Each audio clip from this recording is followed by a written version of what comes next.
Capítulo 35. Josias celebrou a Páscoa do Senhor em Jerusalém, e o cordeiro da Páscoa foi abatido no 14º dia do primeiro mês. Ele nomeou os sacerdotes para as suas responsabilidades e os encorajou a se dedicarem ao serviço no templo do Senhor. Ele disse aos levitas que instruíam todo o Israel e haviam sido consagrados ao Senhor: ponham a arca sagrada no templo construído por Salomão, filho de Davi, rei de Israel. Vocês não precisam mais levá-la de um lado para outro sobre os ombros. Agora sirvam ao Senhor, o seu Deus, e a Israel, o povo dele.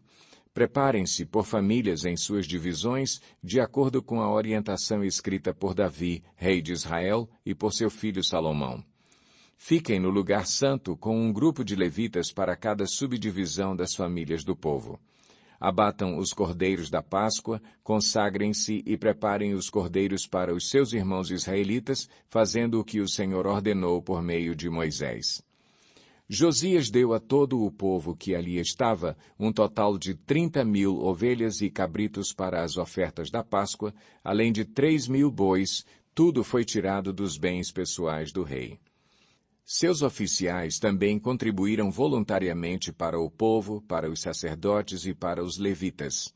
Ilquias, Zacarias e Jeiel, os administradores do templo de Deus, deram aos sacerdotes 2.600 ovelhas e cabritos e 300 bois.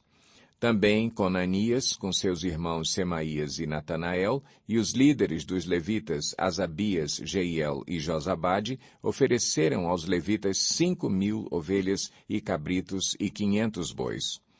O serviço foi organizado e os sacerdotes assumiram os seus lugares com os levitas em seus turnos, conforme o rei ordenara. Os cordeiros da Páscoa foram abatidos e os sacerdotes aspergiram o sangue que lhes fora entregue, enquanto os levitas tiravam a pele dos animais.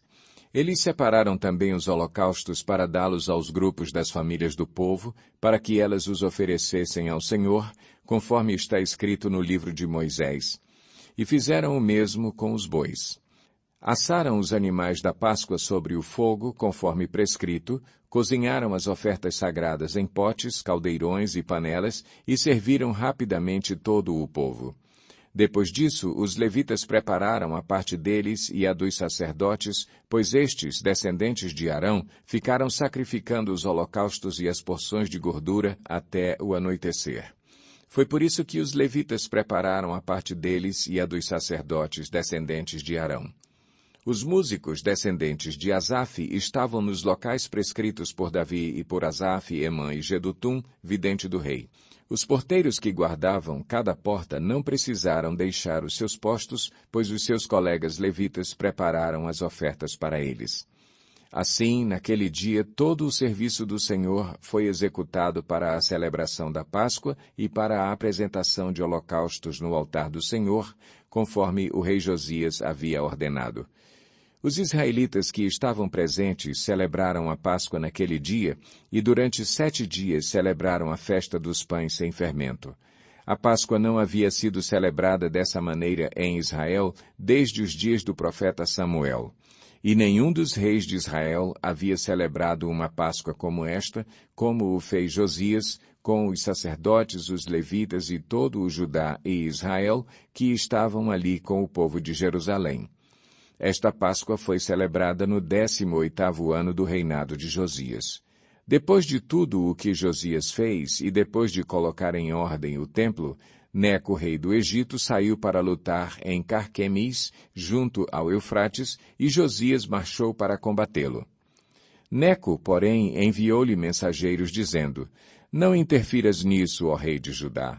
Desta vez não estou atacando a ti, mas a outro reino com o qual estou em guerra. Deus me disse que me apressasse, por isso para de te opores a Deus, que está comigo, caso contrário ele te destruirá. Josias, contudo, não quis voltar atrás, e disfarçou-se para enfrentá-lo em combate. Ele não quis ouvir o que Neco lhe dissera por ordem de Deus, e foi combatê-lo na planície de Megido. Na batalha, flecheiros atingiram o rei Josias, pelo que disse aos seus oficiais: tirem-me daqui, estou gravemente ferido. Eles o tiraram do seu carro, colocaram-no em outro e o levaram para Jerusalém, onde morreu. Ele foi sepultado nos túmulos dos seus antepassados, e todos os moradores de Judá e de Jerusalém choraram por ele. Jeremias compôs um cântico de lamento em homenagem a Josias, e até hoje todos os cantores e cantoras homenageiam Josias com cânticos de lamento. Estes se tornaram uma tradição em Israel e estão escritos na coletânea de Lamentações. Os demais acontecimentos do reinado de Josias e os seus atos piedosos, de acordo com o que está escrito na lei do Senhor, todos os acontecimentos, do início ao fim, estão escritos nos registros históricos dos reis de Israel e de Judá.